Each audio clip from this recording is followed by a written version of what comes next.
Welcome to the Stock Market Daily News Podcast, your essential market update for Monday, February 2nd, 2026. I'm your host, bringing you yesterday's key action, insights, and what every investor should know to start the week. On Wall Street, U.S. markets finished mixed. The S&P 500 edged slightly lower, the Dow Jones closed just below flat, and the Nasdaq saw a modest uptick, continuing its volatile start to the new month. But the big story this Sunday was India's union budget. A surprise increase in derivatives trading taxes sparked a sharp sell-off on Dalal Street, rattling global traders and sector leaders alike. Let's break down the four critical stories investors are talking about. First up, the India market rout. The Sensex crashed 1,547 points, closing at 80,723, while the Nifty slid below 25,000. The main trigger? A 40% hike in Securities Transaction Tax on derivatives trades, raising futures STT to 0.05% and options to 0.15%. This squeezed brokers' margins and sent broking stocks like Angel One and BSE down as much as 13%. For traders and liquidity providers, the higher trading costs could mean lower volumes and volatility ahead. Next, arbitrage and derivatives strategies under pressure. With the new STT, major arbitrage mutual funds expect annual returns to dip by half a percentage point. Big players like Capital Mind warn the thin margin strategies will struggle as execution costs eat into profits. While everyday retail investors may not feel much impact, institutional funds and foreign portfolio investors now face a tougher environment navigating India's massive derivatives market. Shifting gears, infrastructure and biopharma stocks caught a glimmer of optimism despite the sell-off.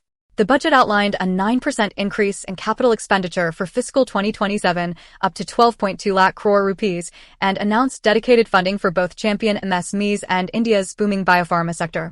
Companies like Biocon and Sun Pharma are expected to benefit from a 10,000 crore biopharma initiative, which aims to build over 1,000 clinical trial sites and accelerate biosimilar approvals. Long-term, this is a growth pulse for selected sectors even as the broad market faces headwinds. Meanwhile, the government is gearing up for huge borrowing in the coming fiscal year, 17.2 lakh crore rupees, which could keep bond yields elevated and influence capital flows. At the same time, the center aims to maintain states' tax revenue share at 41%, reinforcing fiscal stability but limiting state-level budget flexibility. Finally, in the global arena, crypto faces turbulence. Solana's SOL token tumbled to new lows, dragged down by weaker tech sentiment and AI sector concerns. Gold and silver prices also continued their sharp correction, with gold futures in India losing nearly 5,500 rupees in a single session. Let's recap those major closing numbers. The S&P 500 was modestly lower, the Dow held steady, and the Nasdaq posted a narrow gain. In India, heavy losses across the Sensex and Nifty were driven by tax policy changes and sector rotation. Key themes this week: policy-driven volatility, higher trading costs, and a selective boost for domestic growth sectors, especially infra and biopharma. Watch for more reactions as derivative trading volumes adjust, bond yields react to government borrowing, and corporate earnings set the next tone. Stay tuned for this week's big market movers, U.S. jobs data, Fed speak, and more Asian earnings on deck. That's it for today. Subscribe for your daily shot of market clarity.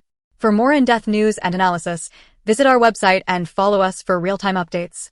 Thanks for listening to the Stock Market Daily News Podcast. See you tomorrow.